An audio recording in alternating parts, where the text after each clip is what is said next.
Bonjour à tous, c'est Quentin, on se retrouve aujourd'hui pour une toute nouvelle vidéo, la première de la chaîne sur FC26 dans laquelle je vais essayer de vous présenter toutes les nouveautés qui sont apparues sur le mode carrière joueur comparé à FC25. Vous l'aurez compris, je ne vais simplement parler que des nouveautés du mode carrière joueur dans cette vidéo, je ne vais donc pas parler des autres modes de jeu. Vous allez voir qu'il y a eu pas mal de changements cette année comparé à l'année dernière avec certains petits changements qui vont avoir un gros impact comme vous allez le voir. Je vais donc vous les présenter dans cette vidéo qui comme d'habitude sera assez courte, donc on commence sans plus attendre. Pour commencer au moment de débuter votre carrière, vous pouvez toujours commencer une nouvelle saison ou choisir un point de départ réel, vous permettant de continuer la carrière en cours de club de votre choix. Autre chose qui ne change pas, vous pouvez aussi commencer une carrière avec un joueur, une joueuse créée, un joueur, une joueuse existant ou existante, ou une légende. Donc petite nouveauté, il y a des icônes temporaires ou d'autres permanentes comme Beckham, Totti ou encore Ibrahimovic, que vous pouvez retrouver sur le deuxième onglet. Donc pour l'exemple, je vais choisir un joueur que je vais créer moi-même, donc ensuite il faudra comme toujours remplir les infos sur votre joueur ainsi que sur son physique et son style. Donc pour cette partie, il n'y a quasiment aucun changement comparé à l'année dernière. Après ça, vous devrez choisir le point de départ de votre carrière, vous pourrez commencer à 0 ou encore personnaliser votre joueur. Ce qui vous permettra, si vous choisissez cette dernière option, de pouvoir choisir l'âge par exemple ou les attributs de votre joueur directement. On arrive maintenant à la partie où vous allez devoir choisir votre poste, prenez-en un que vous voulez vraiment car durant votre carrière vous ne pourrez presque plus changer, mais ça je vais vous en reparler dans quelques instants. Maintenant vous devez décider d'un archétype, ce qui est une nouveauté sur ce FIFA, donc ils sont inspirés de vrais joueurs comme vous le voyez.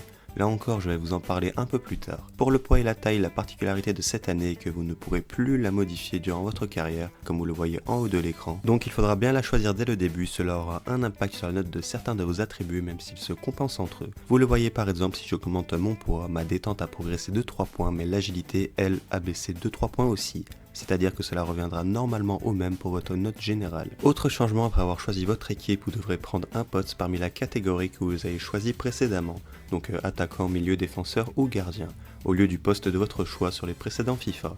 Donc dans cet exemple, je ne peux être que attaquant gauche, droit ou central. Petite nouveauté cette fois-ci, vous aurez les paramètres de jeu qui vont s'afficher, dont la dernière qui s'appelle simulation avancée, qui est une nouveauté de cette année que vous pouvez choisir d'activer ou non et qui vous permettra de suivre d'autres championnats que celui dans lequel est votre club. Par exemple, les autres années, vous pouviez seulement voir le classement de tous les championnats, là vous pourrez toujours le faire, mais aussi voir le classement des buteurs pour le championnat que vous avez choisi. Vous pouvez en choisir 5 maximum, sinon pour le reste des paramètres, c'est assez classique. Vous pouvez ensuite démarrer votre carrière joueur, vous le voyez, les menus sont assez similaires à ceux de l'année dernière. Donc là encore, il y a quelques nouveautés, on commence par la partie entraînement avec une interface et un nombre d'entraînements différents des autres années. Je ne vais pas rentrer dans les détails car je vais vous faire une vidéo spécifique sur les entraînements sur FC26 dans quelques jours, donc n'hésitez pas à t'abonner si cela pourrait t'intéresser. Autre nouveauté assez utile je trouve, si vous appuyez sur la touche avec les 3 barres horizontales, vous pourrez personnaliser votre simulation en arrêtant automatiquement l'avancée dans le temps quand vous le voulez. Par exemple, vous pouvez choisir d'arrêter la simulation pour chaque match que vous jouez, ou bien choisir seulement pour les matchs importants, pareil pour les messages de l'agent et les activités. On passe maintenant à la partie attributs qui a été pas mal modifiée, on n'avait plus de points de compétences à gagner, mais des points d'attributs à ajouter, non pas dans un archétype comme les autres années, mais dans un tableau pour monter en général.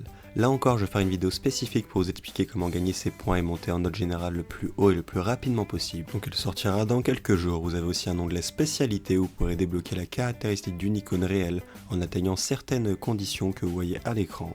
Les 3 sont pour moi verrouillés pour l'instant comme je ne les ai pas atteints. Comme je vous le disais tout à l'heure, vous ne pouvez plus modifier votre poste comme les autres années, mais seulement choisir un poste dans la catégorie où vous êtes.